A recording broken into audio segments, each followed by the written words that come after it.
Assalamualaikum warahmatullahi wabarakatuh.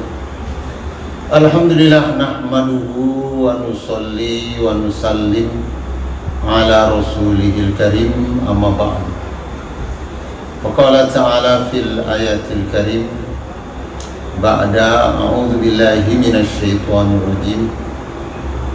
Innama ya'muru masajidallah man amana billahi wal yaumil akhir. Sesungguhnya orang-orang yang memakmurkan masjid-masjid Allah adalah orang-orang yang beriman kepada Allah, beriman kepada hari akhir. Bapak dan hadirin yang sama-sama dimuliakan oleh Allah Subhanahu wa taala. Tempat yang paling dimuliakan Allah Subhanahu wa taala di muka bumi ini adalah masjid-masjid Allah.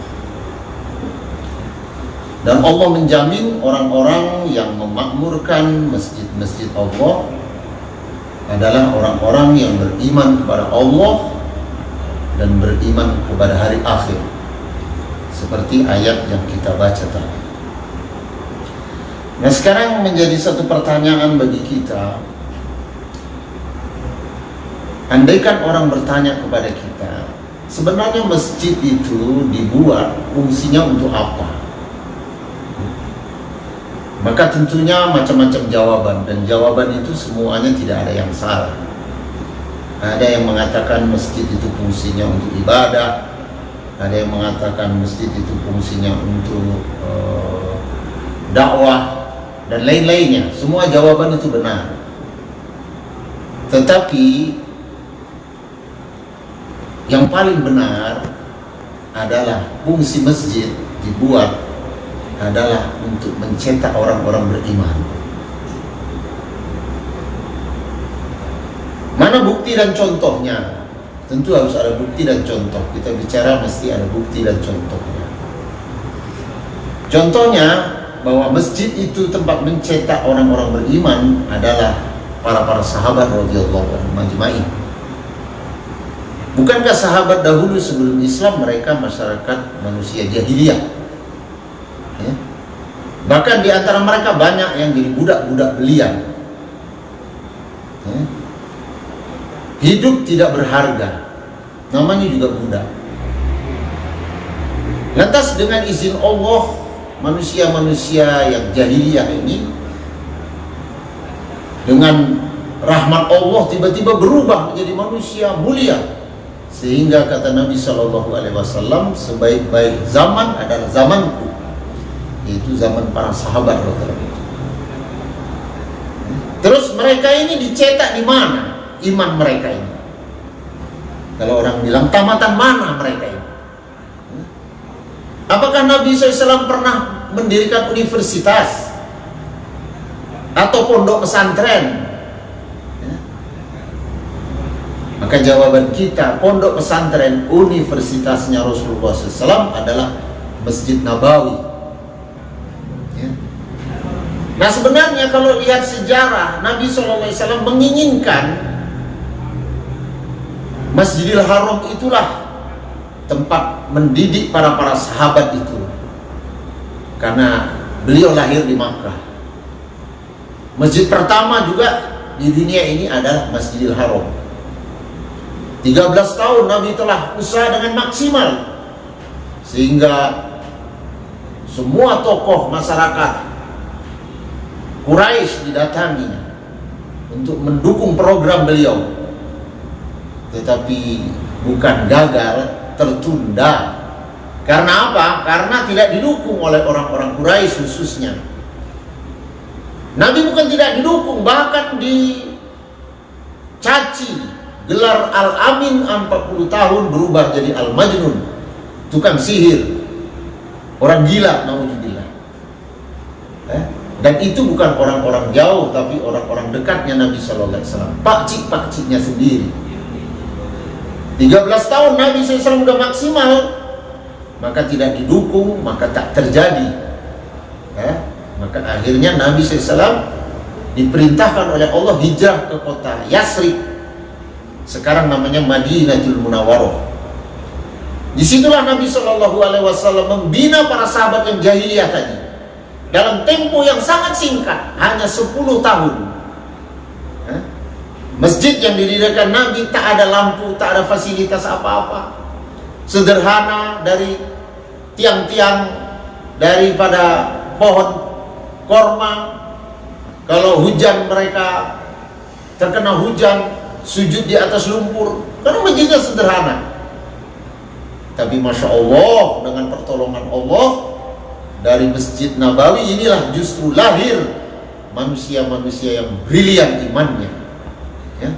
Sehingga bukan hanya di Jaziratul Arabiyah, Romawi dan Persia, negara superpower masa itu, bertekuk lutut di bawah kaki para sahabat.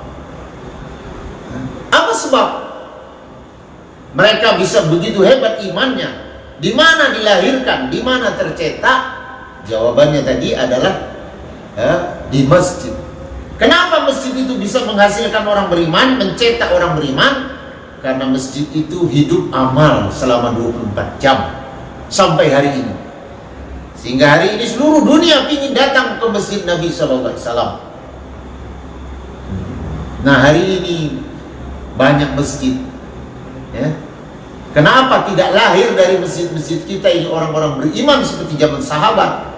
Bukan salah masjidnya, masjid tidak salah, tetapi masjid kita itu tidak hidup amal, sehingga banyaknya masjid tidak menghasilkan orang-orang yang brilian imannya. Oleh itu kita ajak kepada kaum muslimin dan muslimat, mari kita hubungkan masjid kita ini dengan dua masjid utama, ya, masjidnya Nabi SAW, yaitu Haramain, ya, Makkahul Mukarramah dan Madinatul Munawwarah. Itulah masjid yang dijaga Allah sampai hari ini, sampai hari kiamat. Bahkan dalam mafhum hadis, bila nanti Dajjal turun pun tidak akan diharamkan oleh Allah masuk ke Haramain ini. Dijaga oleh Allah Subhanahu wa ta'ala, oleh para malaikat. Dan kata ulama kita, bukan di Haramain saja Dajjal tidak masuk, tetapi di masjid-masjid yang ada suasana Haramain. Nah, untuk itulah kita ajak Bapak dan saudara-saudara sekalian, mari kita hubungkan diri kita dengan masjidnya baginda Rasulullah SAW, sehingga setiap lelaki di antara kita, setiap wanita, kalaupun kita belum bisa berangkat haji, maka paling tidak kita adalah umroh. Kita melihat sejarah yang dijaga Allah, itulah masjidnya Rasulullah SAW. Jadi dengan harapan kita, dengan kita program, kita namakan program kita ini adalah UMM, Usaha Memakmurkan Masjid, supaya masjid kita seperti masjidnya Nabi SAW, dicintai oleh umat. Jadi program kita sederhana dan semua orang bisa melakukannya. Tidak banyak modalnya, modalnya cuma 3 huruf aja, M-A-U, mau saja. Jadi bagaimana supaya ada azan, khususnya laki-laki dewasa, umumnya umat Islam, bagaimana ada azan 5 waktu seperti sholat hari rayanya. Maka apabila ini terjadi, maka negeri kita akan diberkahi oleh Allah Subhanahu wa ta'ala seperti negerinya Rasulullah SAW.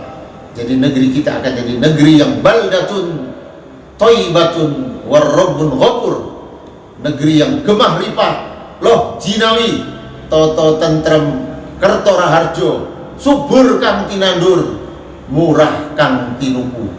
Mudah-mudahan tausiah yang singkat ini akan menggugah kita semuanya, sehingga kita akan mencintai masjid kita, mencintai masjid tetangga kita, khususnya mencintai Masjidil Haram dan masjidnya Nabi SAW. Assalamualaikum warahmatullahi wabarakatuh.